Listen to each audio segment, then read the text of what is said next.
नाज़रीन आदाब, यह समय न्यूज नेटवर्क और आप देख रहे हैं आलमी समय। अपना खुसूसी प्रोग्राम स्पोर्ट्स राउंड अप लेकर हाजिर हूं मैं शबाब अनवर। पूरे मुल्क में आईपीएल की धूम है और आईपीएल का 8वां एडिशन शुरू भी हो चुका है, लेकिन शुरू होते ही फिक्सिंग का साया एक मरतबा फिर मंडलाने लगा है।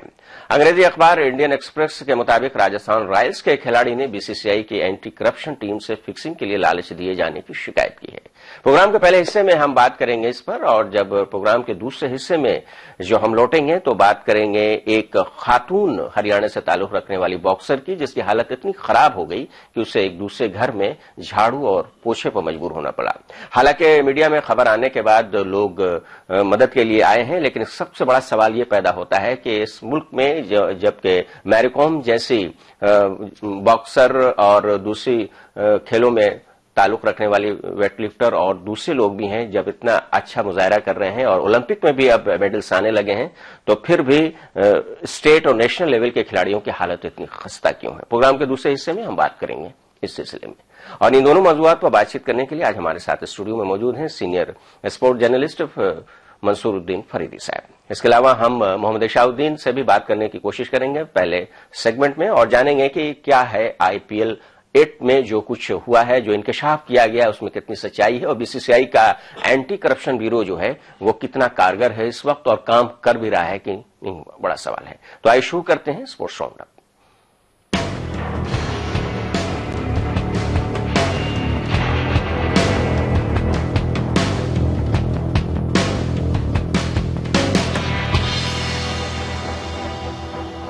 पूरे मुल्क में आईपीएल 8 की धूम है, लेकिन इस पर फिक्सिंग का साया भी मंडला रहा है। अंग्रेजी अखबार इंडियन एक्सप्रेस के मुताबिक राजस्थान रॉयल्स के एक खिलाड़ी ने बीसीसीआई की एंटी करप्शन टीम से फिक्सिंग के लिए लालच दिए जाने की शिकायत की है। इंडियन एक्सप्रेस का कहना है कि मुंबई के रहने वाले इस खिलाड़ी ने बीसीसीआई की एंटी करप्शन यूनिट से शिकायत की है कि रणजी में उसके साथ खेलने वाले खिलाड़ी ने फिक्सिंग के लिए लालच दी थी। खिलाड़ी के मुताबिक रणजी के दौरान ड्रेसिंग रूम में उसके साथी ने फिक्सिंग को लेकर उससे अप्रोच किया था, और खिलाड़ी ने एंटी करप्शन यूनिट के अफसरान को बताया है कि शुरुआत में उसे ऐसा लगा कि शायद उसके साथ कोई मजाक किया जा रहा है, लेकिन बाद में उसे पैसे की जब लालच दी गई तो उसे महसूस हुआ कि यह मामला संजीदा है। और इस वाकये के बाद एक मरतबा फिर आईपीएल 2013 में हुए फिक्सिंग के मामले की यादें ताजा हो गई हैं, जब राजस्थान रॉयल्स के ही 3 खिलाड़ियों का नाम फिक्सिंग में आया था।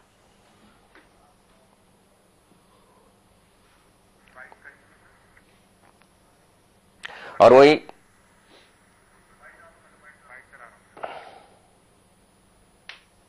As far as BCCI is concerned, there is no direct communication with us. So therefore, we are not able to comment on this incidents. It's only said Mumbai player in the press. So we cannot comment on that. कि IPL में Rajasthan Royals के किसी खिलाड़ी को fixing का offer मिला है। यह इंडिया का त्योहार बोलते हैं, एक्चुअली आईपीएल का त्योहार होना चाहिए। आईपीएल के त्योहार में क्या होता है? Match fixing, spot fixing, rave party, drug party, molestation. तो अब यह त्योहार शुरू हुआ है, अभी हल्की हल्की भनक मिलनी शुरू हुई है, तो यह तो अभी शुरुआत है, आगे आगे देखिए होता है क्या। मंसूर साहब, आईपीएल कमिश्नर राजीव शुक्ला फिर से बनाए गए हैं, आपको मालूम ही है, और उनका भी बयान आया है कि इस मामले को बीसीसीआई और आईपीएल की जो कमेटी है वो बहुत ही संजीदगी से लेगी। जब आईपीएल कमिश्नर ये कह रहा है कि इस मामले को संजीदगी से लिया जाएगा, तो क्या ऐसा लगता है कि एक मरतबा फिर वही राजस्थान रॉयल्स की टीम है जिसके 3 खिलाड़ी 2013 में पकड़े गए थे?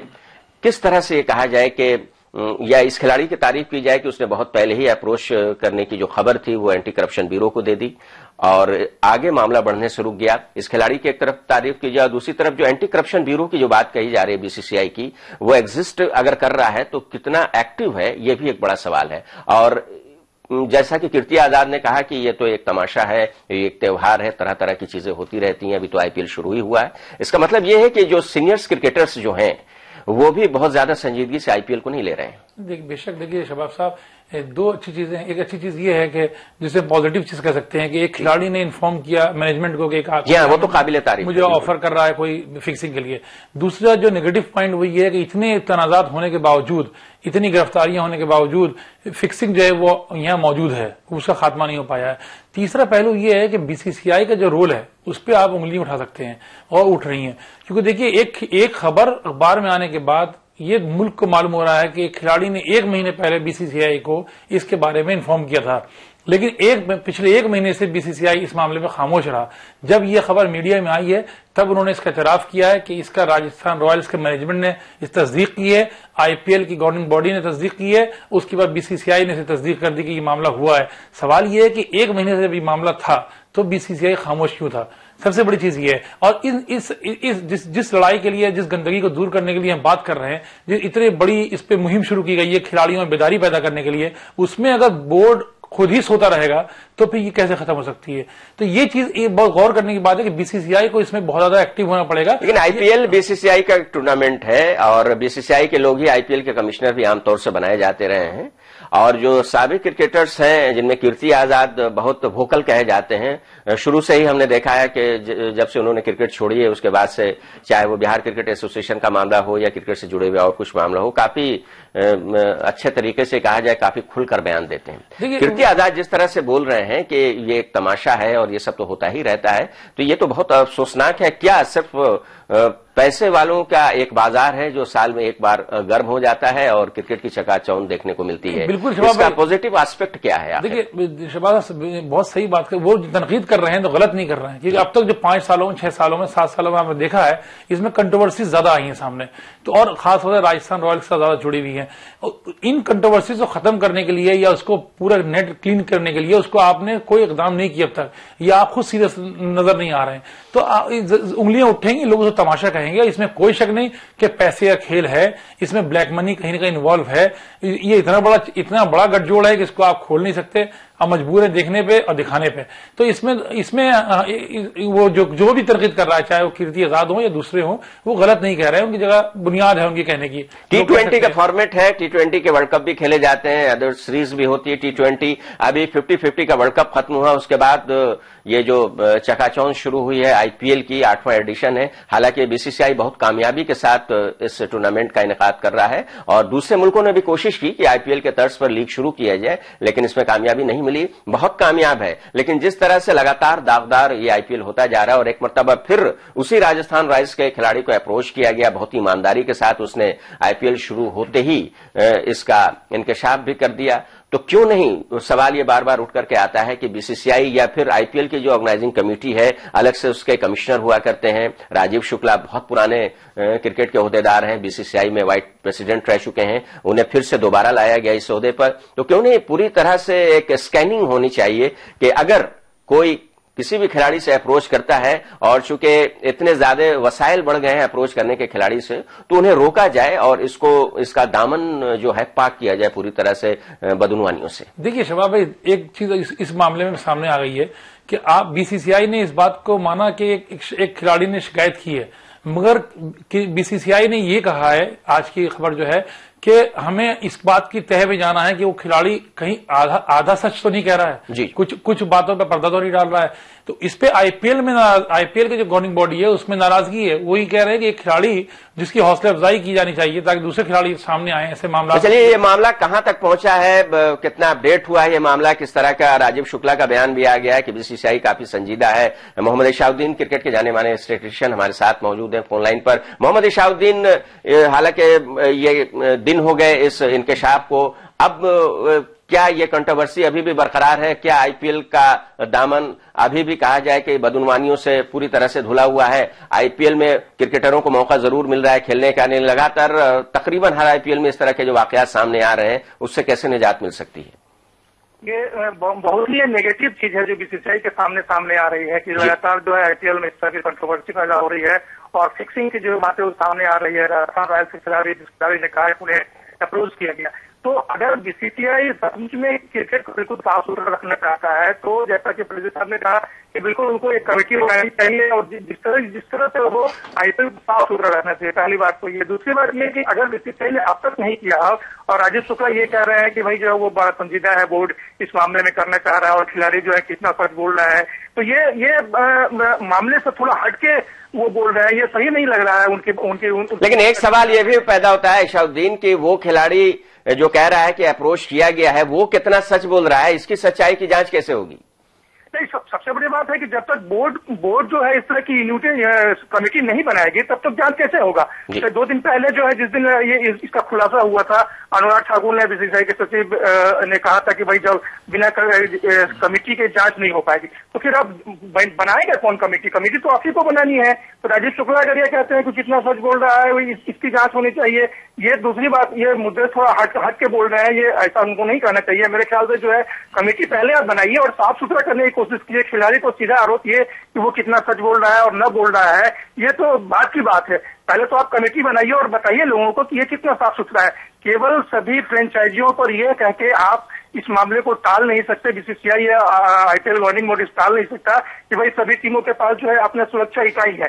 सुरक्षा इकाई तो है, वो तो कोशिश करेगा, लेकिन अब बीसीसीआई जो है वो एंटी करप्शन यूनिट टाइप का काम करे, इस तरह की कोई कमेटी हो, ये जरूरी है। सुबह चलिए आप हमारे साथ रहिएगा। मंसूरुद्दीन फरीदी साहब स्टूडियो में मौजूद है। जैसा कि शाहुद्दीन कह रहे हैं, आप ही की बात लगभग यही है कि एंटी करप्शन यूनिट को सरगर्म फाल बनाना पड़ेगा और बीसीसीआई को इस सिलसिले में कोशिश करनी होगी और सिर्फ फ्रेंचाइजीज पर छोड़ देना नहीं होगा कि वो अपने खिलाड़ियों को देखे। बीसीसीआई एक पेरेंट्स बॉडी है हिंदुस्तान के तमाम क्रिकेटरों की, तो बीसीसीआई को इस पर नजर रखनी होगी। आईपीएल बीसीसीआई का ही टूर्नामेंट है, कोई प्राइवेट टूर्नामेंट नहीं है।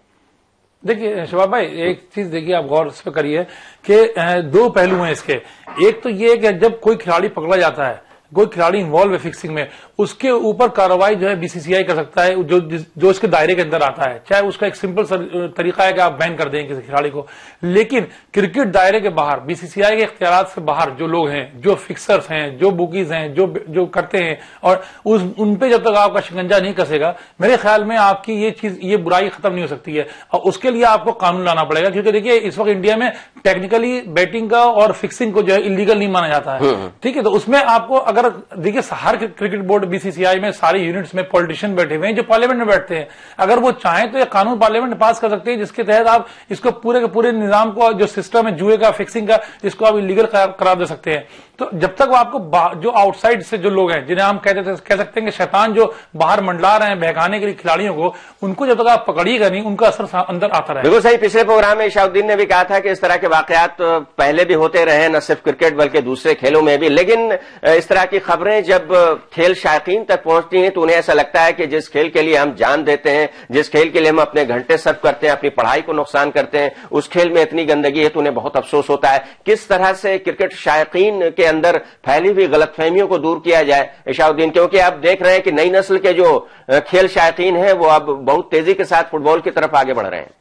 उनके लिए बड़ी परेशानी तब होती है जब ये पता चलता है कि भाई ये जो कैच कितना सुंदर तरीके से लिया गया, ये बल्लेबाज ने बहुत अच्छे तरीके से चौका लगाया, तो उनको जो इंस्पिरेशन मिलता है और उस समय बड़ा धक्का लगता है जब उनको पता चलता है कि ये तो वाकई जो है बड़ा फिक्सिंग का मामला है और फिक्स किए हुए मामले के तहत जो है वो चौका लगाया और कैच पकड़ा गया। तो ऐसी बातें सामने ना आए, बीसीसीआई और आईपीएल जो है गवर्निंग बॉडी जो है इसके बचाव के लिए कुछ काम करना चाहिए और तभी कुछ मामला साफ साफ आएगा।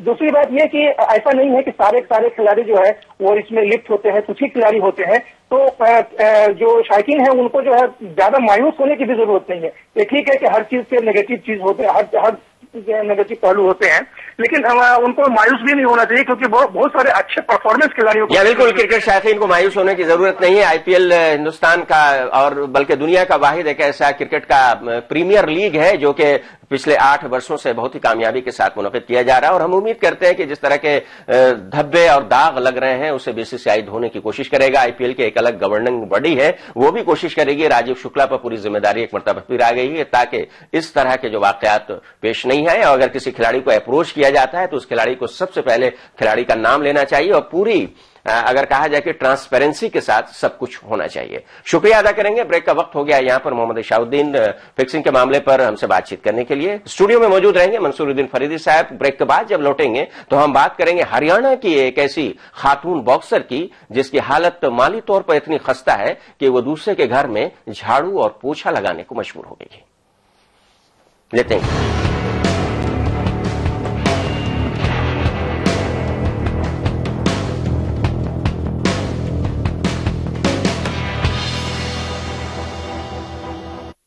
केश किंग आयुर्वेदिक तेल जो बना है 16 खास आयुर्वेदिक तत्वों से, रखे मेरे बालों का ख्याल और बाल रहे लंबे, काले और घने। Kesh King, the king of hair oil.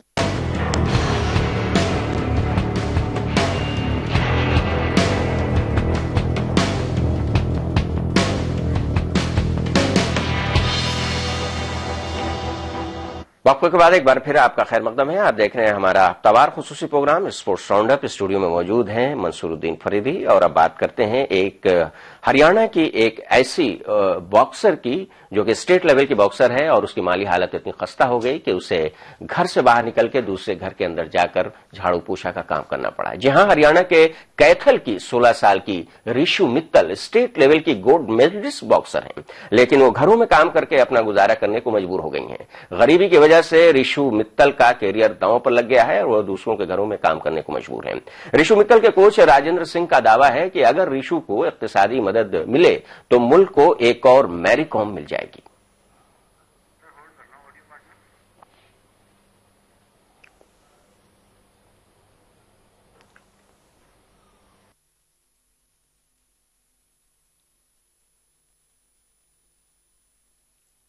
और अभी आपने देखा अपने स्क्रीन पर रिशु मित्तल को कि किस तरह से दूसरे के घर की वो सफाई कर रही हैं और एक खबर आने के बाद मीडिया में एक तरह की हलचल मच गई है। हालांकि इसके बाद उनकी मदद के लिए लोग आगे आए हैं। मंसूरुद्दीन फरीदी साहब, इस तरह की खबरें हर 2-3 महीने पर आती रहती हैं कि फला खेल की खिलाड़ी जो कि गोल्ड मेडलिस्ट है, स्टेट लेवल की है, यहां तक कि नेशनल लेवल की, लेकिन माली हालत उसकी इतनी खराब है कि उसे गुजारा करना भी मुश्किल हो रहा है अपना और अपने घर वालों का। आपने एक रिशु का यहां पर एक नमूना देखा। तो जहां एक तरफ खेल काफी तेजी के साथ आगे बढ़ रहा है, हमारे प्राइम मिनिस्टर साहब मुल्क में ओलंपिक कराने की बात कर रहे हैं, वहीं दूसरी तरफ जो हमारे खिलाड़ी हैं उनकी हालत इतनी खस्ता है। देखिए, आप इन ऐसी खबरों पे आपको हैरत नहीं होती, अफसोस होता है, क्योंकि ऐसी खबरें हर 2 महीने 3 महीने में एक खबर सामने आती है। और देखिए, ये पहले एक दौर था जब हम कहते थे कि एक्स प्लेयर्स जो हैं, साबिक खिलाड़ी हैं, उनकी हालत खराब है। अब एट प्रेजेंट अभी जो खेल रहे हैं उनकी हालत खराब होने के सामने खबरें आ रही हैं, तो एक खराब रुझान है ये। लेकिन देखिए, क्रिकेट के अलावा बाकी सारे खेलों से ये खबरें आती हैं, तो इसमें हम सिर्फ एक इल्जाम अगर मैनेजमेंट के ऊपर या किसी बॉडी के ऊपर थोप दें तो वो दुरुस्त नहीं होगा, क्योंकि देखिए दोनों जिम्मेदारी है, गवर्नमेंट की भी और इनकी भी, माने जो भी यूनिट है इनकी। तो यहां पर है कि कितने संजीदा है। बीसीसीआई पे लाख इल्जाम लगे हैं पैसे के मामले के, लेकिन उन्होंने एक ऐसा सिस्टम बना दिया है कि उनके एक्स प्लेयर्स जो हैं वो और जो भी कमजोर प्लेयर्स पुराने हैं उनको वो माली मदद देते हैं, जिसकी वजह से आज तक देखिए आप कोई क्रिकेट के पुराने खिलाड़ियों की इस तरह की खबरें सामने नहीं आती हैं। लेकिन यहाँ पर तो ऐसा है कि अब जो खेल चुके एक खेल को रोजगार से जोड़ने की बात है। रिशु जो है वो एक स्टेट लेवल की गोल्ड मेडलिस्ट है और ऐसा नज्म होना चाहिए कि स्टेट लेवल पर जो भी गोल्ड जीते उसे सरकारी मुलाजमत मिलनी चाहिए। ये तो एक इंफरादी मामला है शबाब भाई। 2011 में आप वर्ल्ड कप की कबड्डी की टीम जब आई थी वर्ल्ड कप जीत के, तो वो एयरपोर्ट से ऑटो रिक्शा में बैठे गए थे। तो आप लेकिन उनके खिलाड़ियों को तो नौकरी मिली है, कबड्डी के खिलाड़ियों को। अब देखिए, एक वर्ल्ड कप जीत के आए हैं तो उनको रिसीव करने वाला कोई नहीं है, लेकिन नौकरी मिली, ठीक है। लेकिन इस तरह के इस लेवल पे बहुत सारे जो खिलाड़ी हैं वो यकीनन गुमनामी में चले जाते होंगे। सिस्टम का दोष है इसमें कोई दो राय नहीं है, लेकिन देखिए बहुत मुश्किल है, क्योंकि इसमें बॉक्सिंग में मैनेजमेंट जो है कितना संजीदा है, किस तरह केस इन्होंने सामने रखा है, इसमें खुद इनकी कितनी मेहनत रही है, किस तरह ये खबर उजागर हुई है सामने, ये भी हम लोग को अभी बहुत क्लियर नहीं है इस मामले में। तो ये कि इसमें हुकूमत को दोनों को बैलेंस करना पड़ेगा, तभी मसला हल हो सकता है ये। और रिशु के कोच ने यह भी कहा है कि अगर उनकी मदद की जाए तो वो एक और मैरी कॉम मिल सकती है, चूंकि मैरी कॉम ने काफी नाम रोशन किया है। देखिए शबाब भाई, देखिए मैरी कॉम का नाम आप ले रहे हैं, जैसे उनके साथ एशियन गेम्स में सरिता देवी ने भी मेडल जीता था और कंट्रोवर्सी हुई और बैन हो गई 1 साल के लिए। वो आज वो अपनी पाबंदी हटाने के लिए जो लड़ाई लड़ रही है, उसके लिए फीस जो 1-1.5 लाख रुपए जमा करनी है, वो उनके हस्बैंड अब वो जमा कर रहे हैं। तो चलिए, रिशु मित्तल हमारे साथ फोन लाइन पर है। रिशु, हमने पढ़ा आपके बारे में कि आपकी माली हालत यानी कि फाइनेंशियल पोजीशन बहुत खराब है, आप गोल्ड मेडलिस्ट हैं स्टेट लेवल पर हरियाणा की। जब खबरें इस तरह की आई कि आपको दूसरे घर में जाकर के काम करना पड़ा, उसके बाद क्या कुछ लोग आपकी मदद करने के लिए आए वहां की हरियाणा की सरकार?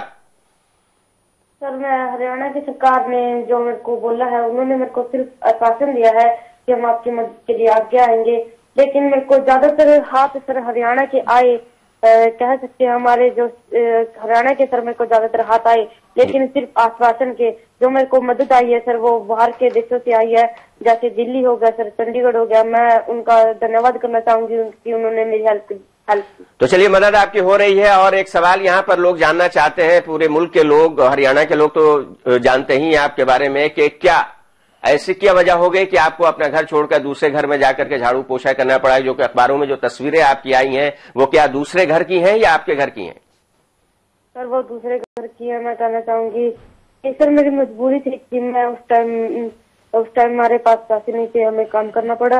अब सर जो लोगों ने मेरे को आश्वासन दिया है और मेरी मदद के लिए आगे आई हैं, तो मैं उनका धन्यवाद करना चाहूंगी कि वो चाहते हैं कि मैं उस चीज से निकलूं और आगे बढ़ूं, इंटरनेशनल लेवल पर गोल्ड लेके। ऋषु, हरियाणा स्पोर्ट्स का गढ़ है, काफी अच्छे से स्पोर्ट्समैन वहां से निकले हैं और हम जानते हैं कि वहां स्पोर्ट्समैन की काफी इज्जत भी होती है। आपने स्टेट लेवल पर बॉक्सिंग में, विमेंस बॉक्सिंग में गोल्ड मेडल जीता और गोल्ड मेडल जीतने के बाद जब आप अपने कैथल अपनी जगह जब आप लौट रही थी तो किस तरह का इस्तकबाल आपका किया गया था? क्या आपके कोच और आपके जो एसोसिएशन है, स्टेट बॉक्सिंग एसोसिएशन, जो उसने कुछ किया आपके लिए कि नहीं? क्योंकि एसोसिएशन का बहुत बड़ा रोल होता है इस तरह के खिलाड़ियों को आगे बढ़ाने में। सर उन्होंने मेरे लिए कुछ नहीं किया, जैसे नॉर्मल लोग आते हैं सर, गोल्ड मेडल उनके लिए सर आम बात थी, लेकिन मेरे लिए बहुत बड़ी तरक्की थी। उन्होंने सर मेरे लिए कुछ नहीं किया और सर न्यूज में आने के बाद उन्होंने आश्वासन दिलाया कि हम आपकी मदद करेंगे। तो ऋषु, आप हमारे साथ रहिएगा। मंसूर साहब, आपने ऋषु मित्तल की बातें सुनी कि किस तरह से वो बयान कर रहे हैं कि गोल्ड मेडल हमारे लिए बहुत बड़ी चीज थी, लेकिन उनके लिए, एसोसिएशन के लिए, गवर्नमेंट के लिए कोई बड़ी चीज नहीं है। तो इस तरह के जब टेम्परामेंट रहेगा, इस तरह की जब सोच रहेगी, तो खिलाड़ियों की हौसला अफजाई कैसे होगी? शबाब साहब, साफ सी चीज नजर आ रही है, बेहिसी, जो सरकारी बेहिसी होती है। जब आप देख रहे हैं, खुद कह रही है वो कि हरियाणा से ही रिस्पॉन्स नहीं मिला, जो सिवाय आश्वासन के अलावा कुछ नहीं है, तो इससे आप अंदाजा लगा लीजिए कि सिस्टम कहाँ, हम कह सकते हैं कि सिस्टम गल सड़ गया है। कि आप दिल्ली और हरियाणा, चंडीगढ़ से आदमी आगे बढ़ रहे हैं, कोई हाथ आगे आ रहे हैं हेल्प के लिए, लेकिन हरियाणा में आपको हेल्प नहीं मिल रही है। इसका मतलब ये है कि जब तक आप बड़ा कारनामा अचीव न कर लें, तब तक गवर्नमेंट आपको प्लॉट अलॉट नहीं करेगी, तब तक आपको कोई लाखों रुपए का इनाम नहीं मिलेगा। स्ट्रगल का पीरियड जो है वो समझ लीजिए कि आपको अपने बल पे जाना है। ये सीधा सा इशारा है सरकार की तरफ से, अगर वहां हरियाणा की गवर्नमेंट की आप बेहिसी देख रहे हो। ऋषु, क्या आपकी प्रैक्टिस अभी जारी है? आप अभी जा रही है बॉक्सिंग रिंग पे? मेरी प्रैक्टिस जारी है, पहले भी जारी थी सर, आगे भी जारी रहेगी। अभी तो मेरे को इंटरनेशनल लेवल पे सर गोल्ड लेके आना है। और जब आप दूसरे घर में गई काम करने के लिए, तो क्या जहां आप गई थी वहां के लोगों ने नहीं कहा कि तुम तो स्टेट लेवल की शान हो, हरियाणा की आन बान हो, तुम्हें ये काम नहीं करना चाहिए, अगर कोई परेशानी है तो मैं पूरा करूंगा? फिर आपके कोच थे जो इस वक्त कह रहे हैं कि अगर ऋषु की मदद की जाए तो एक मैरी कॉम हिंदुस्तान को मिल सकता है, इन लोगों ने आपकी कोई उस वक्त मदद नहीं की, आपको रोका नहीं? सर उस वक्त तो किसी ने नहीं किया सर, मैंने बताया आपको, न्यूज में आने के बाद सर मीडिया ने जो मेरी सर खबर उठाई सर, उसके बाद सरकार ने भी पहल की और जो हमारे खेल मंत्री हैं उन्होंने मेरे को 1 लाख रुपए देने की घोषणा की है। तो मैं कहूंगी कि सर मेरे को अभी तक सर इस साइड से जो है आश्वासन मिला है। मीडिया में आने के बाद सरकार ने भी मेरे को आके कहा है कि हम आपकी मदद करेंगे, ये करेंगे। तो आप इस आश्वासन के बाद हमारे सुनने देखने वाले को बताएं कि आपने अब वहां जाना, झाड़ू पोछा लगाना बंद कर दिया है ना? अब आप अपने घर में हैं? जी सर, मैं अपने घर में हूँ।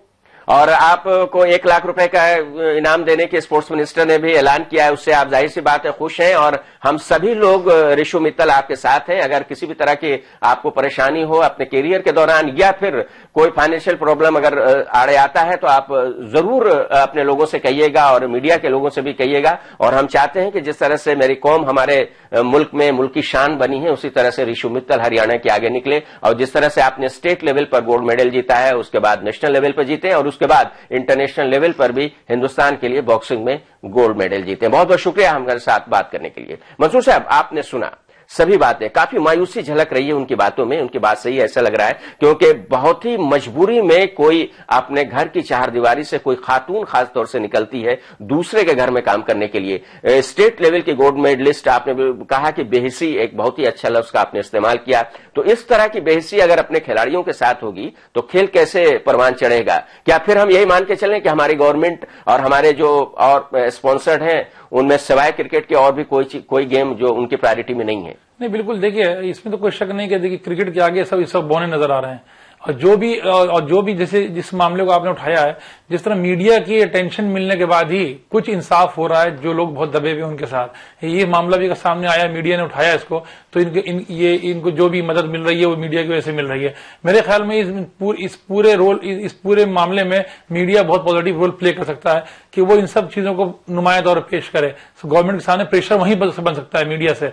तो मेरे ख्याल में मीडिया का इसमें ज्यादा जिम्मेदारी है इनको खरीदने की, क्योंकि गवर्नमेंट में उस लेवल के ऊपर आप ये नहीं सोच सकते कि वो खुद ब खुद ये चीज खुद करेंगे ये चीजें। इसको आपको पॉइंट आउट करना पड़ेगा, उसको इशू बनाना पड़ेगा, एक तहरीक की तरह, एक मुहिम की तरह, तभी हुकूमत के ऊपर प्रेशर पड़ेगा तो ये हरकत में आ सकते हैं। लेकिन सबसे बड़ी बात यह है कि चाहे वो सेंट्रल गवर्नमेंट हो या स्टेट गवर्नमेंट हो, जब तक स्पोर्ट्स प्रायोरिटी में नहीं होगा और स्पोर्ट्स का बजट स्टेट लेवल पर खिलाड़ियों के लिए नहीं बढ़ेगा और खेल को रोजगार से नहीं जोड़ा जाएगा मंसूर साहब, तब तक ऐसे खिलाड़ियों का कोई पुरसाने हाल नहीं हो सकता, क्योंकि इंडिविजुअल लेवल पर हर खिलाड़ी को जानना सरकार भी नहीं जान सकती है। ये एसोसिएशन का काम होता है कि रिलेटेड स्पोर्ट्स का एसोसिएशन के वो अपने खिलाड़ियों की मदद करे। लेकिन आमतौर पर हमने यही देखा है कि वो खिलाड़ी जो स्पोर्ट्स एसोसिएशन के ओहदेदारान का चरण स्पर्श करता है, उनकी देखभाल करता है, और मैंने मेंस खिलाड़ियों में देखा है कि जो उनके घर का सामान सब्जी साग लाता है, उन्हीं खिलाड़ियों को आगे बढ़ाया जाता है। इस तरह सभी खिलाड़ियों के साथ बराबर क्या सुलूक नहीं हो सकता है। तो स्टेट एसोसिएशन का कितना बड़ा रोल हो सकता है, जैसा कि ऋषु खुद बता रही थी कि एसोसिएशन वाले ने कुछ नहीं किया हमारे साथ। बिल्कुल, देखिए एक तो चीज ये है कि अगर हम बजट की पहले बात कर रहे थे तो बजट वाकई ऐसा होता है कि आप उनके स्टाफ की सैलरीज देने के बाद शायद मेरे ख्याल में कोई छोटे मोटे स्टेडियम की मेंटेनेंस भी नहीं कर सकते वो,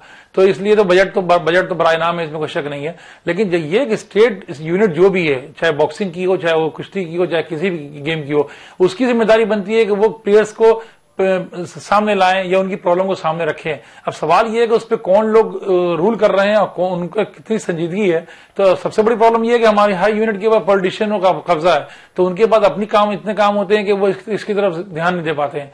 तो इसको तो आपको देखना पड़ेगा कि जो खिलाड़ी खेल से जुड़े हुए खिलाड़ी हैं, जो उस खेल से जुड़े हुए लोग हैं, पहले एक्स प्लेयर्स हैं, उनको कम से कम एक तरह से एक्स प्लेयर्स और आना पड़ेगा। एसोसिएशन जो होते हैं, स्टेट एसोसिएशन, मुख्तलिफ खेलों के अलग अलग एसोसिएशन होते हैं। इस वक्त बॉक्सिंग एक बड़ा खेल है हमारे लिए, ओलंपिक गेम है, और इसमें हमारे खिलाड़ियों ने बहुत ही शानदार मुजाहरा किया है। तो एसोसिएशन को चाहिए कि वो अपने खिलाड़ियों की निगरानी करें। अगर कोई परेशानी है तो उस परेशानी से मुतालिक तफसीलात जो है स्टेट गवर्नमेंट और उसके बाद सेंट्रल गवर्नमेंट, और एक बहुत बड़ी अथॉरिटी हमारे पास मुल्क में है, स्पोर्ट्स अथॉरिटी ऑफ इंडिया है, उससे भी रुजू किया जा सकता है। तो हम उम्मीद करते हैं कि ऋषु जो अब जिसने दूसरे घर में जाकर के काम करना अब बंद कर दिया है, काफी मुतमईन भी है ऋषु मित्तल के, काफी उन्हें यकीन दहानियां मिली हैं। लेकिन हम उम्मीद करते हैं कि ये ऐलानात जो हुए हैं वो उसका अमली नफाज होगा और ऋषु मित्तल का कैरियर एक मरतबा फिर से शुरू हो जाएगा और आगे बढ़ेंगे वो, और स्टेट के बाद नेशनल और इंटरनेशनल लेवल पर भी वो गोल्ड मेडल जीतेंगे। प्रोग्राम का वक्त यहाँ पर खत्म हो गया। हम शुक्रिया अदा करेंगे मंसूरुद्दीन फरीदी साहब का आलमी समय में स्टूडियो के आने के लिए। तो बहुत बहुत शुक्रिया आपका ऋषु मित्तल और फिर मोहम्मद इशाउद्दीन पहले सेगमेंट में हमारे साथ हैं, हम उनका भी शुक्रिया एक मरतबा फिर अदा करते हैं। तो नाज़रीन, इस प्रोग्राम में फिलहाल इतना ही। हम आपको बता दें प्रोग्राम खत्म करने से पहले कि आप इस खुसूसी प्रोग्राम स्पोर्ट्स राउंड अप और आलमी समय को इंटरनेट पर भी देख सकते हैं। लॉग ऑन करें समयलाइव.com पर। तो फिलहाल दीजिए इजाजत, लेकिन आप देखते रहिए 24 घंटे का उर्दू न्यूज चैनल आलमी समय।